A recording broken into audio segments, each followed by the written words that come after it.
Howdy, folks, and welcome back to another amazing episode of Mongoside's Midday Rambling, extended version, where the party's just begun, the fun never ends, and as I warned you earlier, some of my topics are going to be, well, I guess a lot of you will consider it a little odd or out there or not to your liking, and that's okay.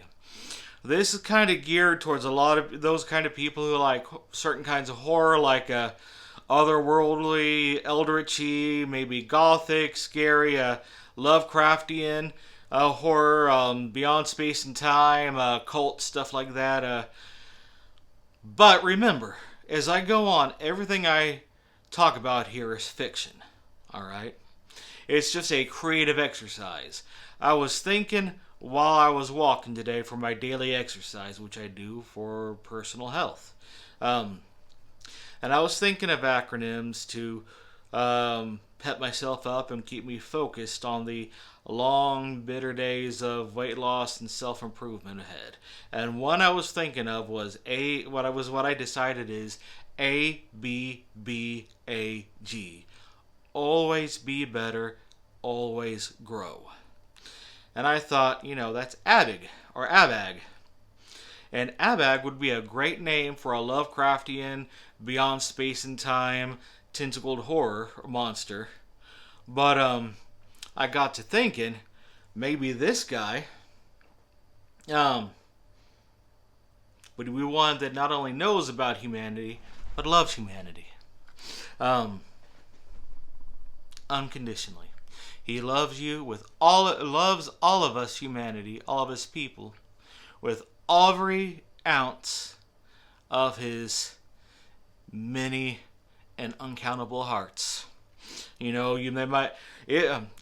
is also especially designed for those of you who may be into fan fiction, looking for ideas, whatever. Fan fiction, internet fiction. Anyone is welcome to use this. Just credit me as ABAG, or as the guy came up with ABAG, or whatever name you choose if ABAG is already out there. After all, even if it is, hey, a lot of these beings have many names anyways, right? And we can't really pronounce them with our mortal human tongues. That's kind of part and parcel and tradition of Lovecraftian otherworldly horror, isn't it? But ABAG, or whatever his name will be, is, like I said, all loving. He loves you, he loves me, he all loves us. People who follow him might call him ABAG the Protector, or kind-hearted ABAG, or the all-loving, kind-hearted, things like that. His love is unconditional, it is compassionate, it is childlike and innocent. As far as otherworldly, beyond space and time, completely inhuman monstrosities can be considered innocent, alright? He really, truly just wants to help us grow, to help us be better. That's all he wants. Which, of course, considering that even though he knows a great many things, he's really not that smart, and he is not human, not remotely human. His kind-hearted, compassionate, innocent, childlike love may seem human, but remember, of course, he is beyond space, time, and comprehension. Alright? He may care for us, but how to care for us and help us, truly help us, doesn't quite click in his infinite, multidimensional mind. Alright? Now, of course, because humans can be a little confused about these sorts of beings, as with many others, of course, cults grow up around them. They don't see them themselves as cults. They see them as self-help groups, support groups, charitable organizations. Because, like ABAG, they just want to help each other, and they want to help you. They're here to make the world better. And in some cases, they can. They can. But sometimes, and they never have they'll never have a holy book. They'll have self-help books and guidance books and how to be better books.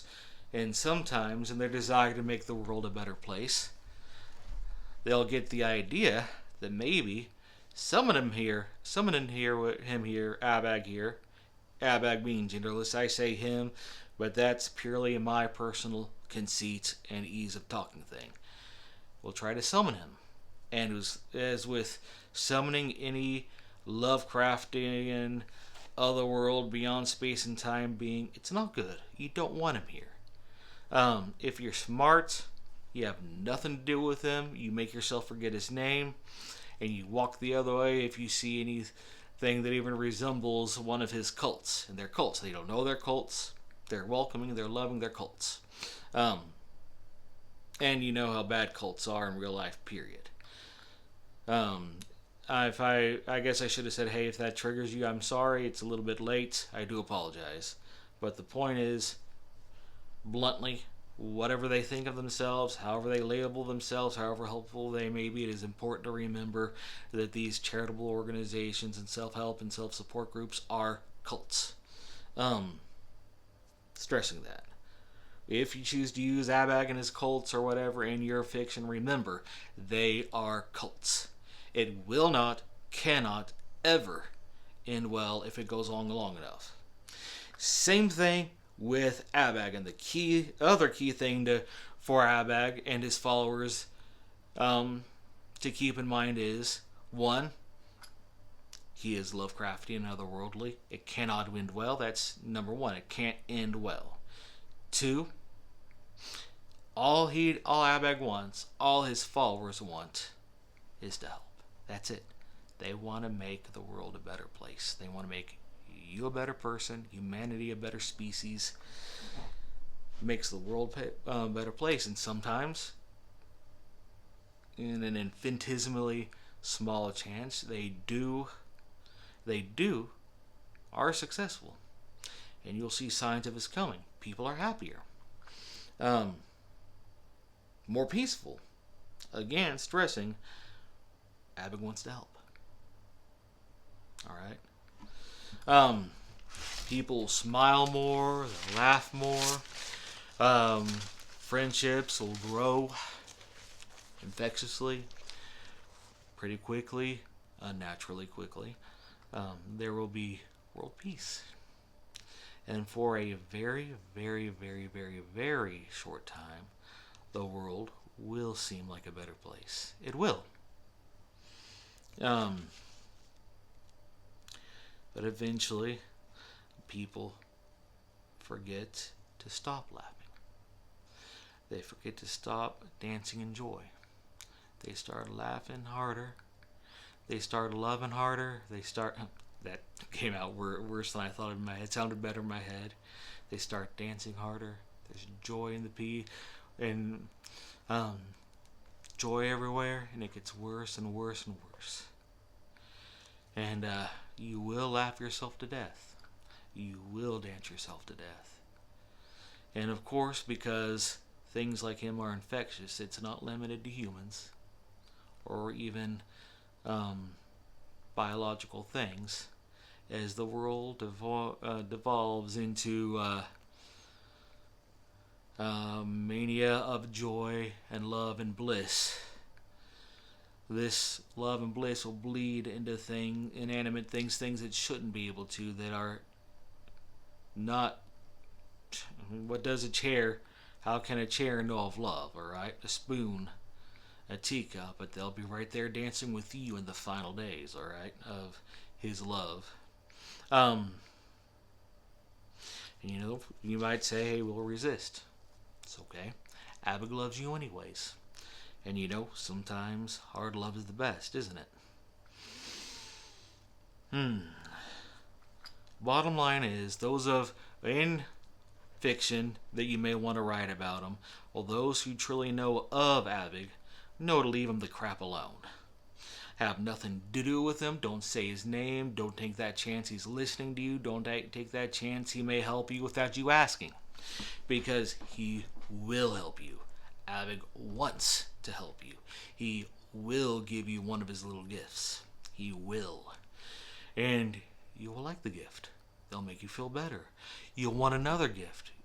and another and more. Because they feel good, and you'll be right back there in the plague of positivity cult, or loop. The loop of the plague of positivity and joy. Alright? Then, of course, there's always the chance that you'll mispronounce his name. There are a lot of creatures, I'm sure, you being smarter than me can think of some who with names very similar to Abig. And it would be... And a lot of them have all the kindness of Nyarlathotep. Not quite as much power, perhaps. But with few of even his few more quandaries that Lovecraftian fella has. Bottom line is this. Remember, guys, all of this was a personal act of creativity. It is for fun, meant to be silly, not to be taken serious.